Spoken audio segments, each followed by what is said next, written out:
Everything that we do defensively is based off of that we want to defend everything from the inside out. Okay. So the first one is scrape. So what scrape means for us is when a player is whatever his read is, and it doesn't matter what you decide to read. Sometimes we read guards, sometimes we'll read them line scrimmage, sometimes we'll read backfield action. It just kind of depends on what we're doing within the scheme. But whenever my read takes me away from my initial gap, I'm scraping to get there. So a great example, if I am a gap player and my read has now taken me out to the C gap, then I had to scrape to get there.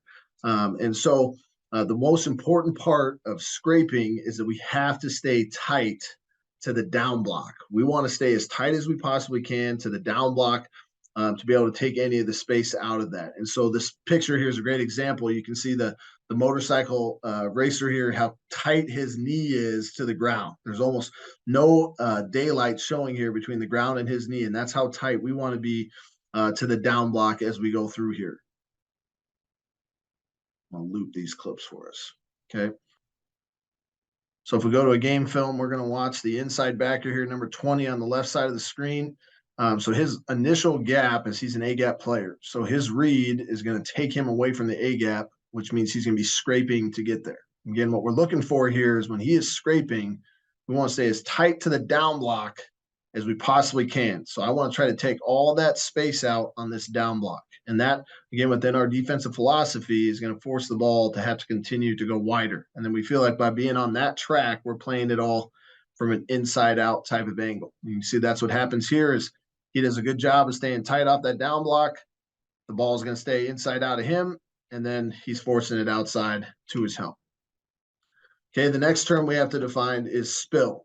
So for us, what it means to spill is if there's any second level blocks, so it could be a fullback, could be a polar, anything that could be a second level block, we want to make that block go outside of us. And so, the old way when I was playing, people used to talk about wrong arming.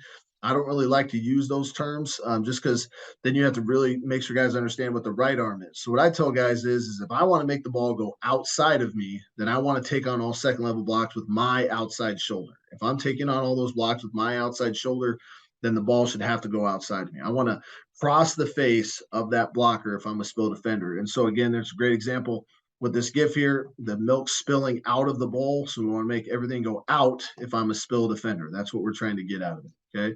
So then here on this clip, now we're talking about being a spill player. So we're going to watch the outside backer here on the bottom of the screen, number 56, right?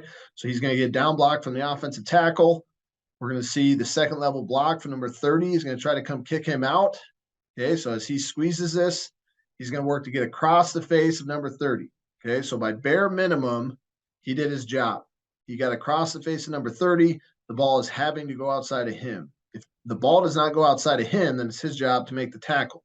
Now, in a perfect world, what we'd like to see him do here is once he gets across the face of number 30, fight to get vertical as fast as he can. Because then if he can end up knocking off number 77, we're going to get a 2-for-1 situation. And now we're going to become +1. Now we have numbers anyways. As you can see, we have a safety and an outside backer. They're going to fold in for the one blocker. So we still have numbers based off a scheme, but anytime we can go 2-for-1, obviously that's the situation that we want to be in. Okay. So again, he does a good job in the fact that he does his bare minimum requirement, gets across that guy's face, makes the ball go outside of him.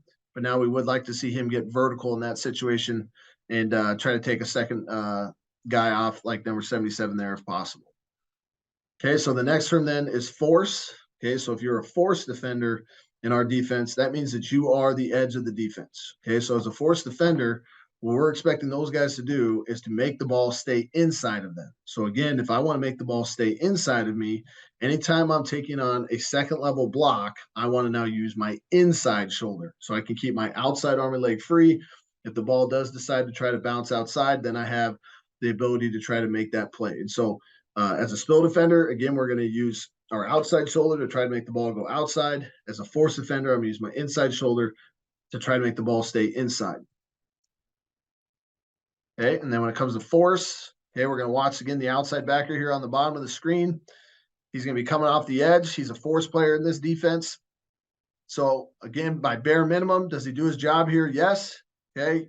He's taking on this second level blocker, the puller, with his inside shoulder, and he's making the ball stay inside of him. Now, the finer coaching points of this is we always want to set edges right at the point of contact. All right. If I just continue to run upfield here as the player, and this ball carrier can get to my level and then expand, I'm not really setting an edge. Okay. So we want these guys to set edges right at the point of contact, forcing the ball carrier to stay vertical once he gets inside of us. If he can then work laterally, then we didn't really set an edge. So this player obviously, again, did a good job in the sense that he took on the block with his inside shoulder, but by him running upfield, you can see there actually is a lot of space for this ball carrier to continue to widen. We didn't really do a really good job setting an edge here. I always like to try to put some clips on clinics where guys aren't doing everything perfect, just because that's where the most teaching can come out of it. So this is an example of a guy being a force player, but he definitely could have done a better job. Okay. You'll see it again from this view. Right here, we want to keep the ball carrier inside of us. So we're taking on the second level blocks with our inside shoulder. Okay. And then we want to make sure that we're not continuing to run upfield so that ball carrier can expand laterally. Okay. So the next term that we need to define is what we call a gap player. And, these next couple terms here really didn't come about until the advent of the RPO, right? I never once, as a player myself, was taught what a gap player was, what a conflict player was, what a bonus player was. It was always, you have a gap, you're responsible for the gap. And so what a gap player is for us is it's a player that has a gap that's in the box and is not responsible for holding off any type of RPO throw. And what's great about being a gap player is that person can be super aggressive against the run. So if I'm a gap player in our defense, I don't have to worry about the RPO. If I read run, I can trigger on run, which is obviously what a lot of players want to be. Single responsibility players. I'm not putting myself where I have to worry about two different things that are possibly going on.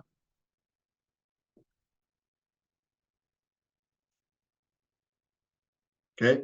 The next term is a bonus player. So a bonus player is similar to the gap player in the sense that they only have one responsibility. So if I'm a bonus player in our defense, that means I do not have a gap that's attached to the box. And my only job now is to hold off the RPO throw. Okay. So if I'm the bonus player in my defense, I'm only responsible for the RPO. Based off of pre-snap indicators, where the running back might be lined up, I know that the RPO isn't going to be an option. It allows me to be a bonus player in the run fit, working from outside in, making all the interior players correct based off of the daylight that I see. So again, a bonus player, somebody who's only responsible for the RPO, not responsible to hold off any gaps inside the box, and somebody that only has one responsibility. Okay, which leads us to the next one, which is the conflict player. And this is the most difficult thing, in my opinion, right now in the game of football, is being the player that's in conflict. Somebody that is responsible for a gap in the box, but I also have to hold off the RPO throw. Now, if you're based out of a one high safety defense, then nobody is in a conflict. You're gapped out across the board. You don't have to worry about anybody being responsible for a gap in the box and having to hold off a throw. But when you're in a two high safety defense, there is somebody that's going to be responsible for holding off an RPO throw and also have to have a gap that's attached in the box. So for this player, whenever we have a guy who is responsible for both those things, that's who we say is in the conflict. And so the big coaching point for the guy who's in a conflict is you have to be patient. Our philosophy is we would rather see the quarterback hand the ball off and us be able to respond to the run than us be aggressive against the run and give up an easy 5 to possibly 10-yard throw when it could only been a 2 to 3 yard run if we'd let him hand it off. So we want to be patient. We pop our feet in place. Once we see an empty hand from the quarterback, then we're going to attack with our leverage on the ball carrier. Okay, so here's an example. We're going to get both all three of our players in one clip. So we're going to have a gap player, a bonus player, and a conflict player. So my outside backer here, number 22, he's my bonus player in this situation. So he's only responsible for the RPO throw. And what we tell this bonus player in a 3-by-1 situation is to have his vision directly on the quarterback. If he's going to go through the mesh point and he's going to read an RPO, he's not really going to be able to read two different RPOs on this. He's either looking at the inside throw or he's going to look at the outside throw. So if the quarterback is looking outside and we're getting a bubble, then we want to widen with this bubble. Now, if the quarterback is looking inside and we're getting some type of pop, then we want to squeeze the pop. We're going to play the one that the quarterback is looking at because we feel like there's not enough time within the mesh point with a quarterback reading RPO to be able to read two different RPO throws. Okay. The next backer in, number 4 here, he is our conflict player. He's responsible for holding off the initial throw to number 3, and he's also responsible for the B gap in the box. And this is a true conflict because the running back is offset to the through receiver side, meaning that the quarterback can easily open up to the running back and be able to read this side. Now, if the running back was on the other side, I would say he's not in a true conflict because then this quarterback would have to be able to do a flop read, which is pretty difficult, and most quarterbacks aren't capable of doing that. So now his job is to pop his feet until he sees an empty hand from the QB, and then he can trigger on the run. And then number 7 here in the box, he's our gap player. His only responsibility is to play a gap in the box so he can be super aggressive against the run. So if you watch how this plays out, you're going to see number 7 right away triggers. He's playing the run aggressively. He doesn't have to worry about any RPO throws. Okay. You watch number 4, you see he's popping his feet. He's holding off the RPO throw to 3, sees the empty hand, and then he actually gets in on the tackle right at the line of scrimmage. So this is exactly what we're looking for. We would rather respond to the run after it's been given than trigger aggressively on the run and give up an easy 5 to 10 yard throw because we are overly aggressive. Okay.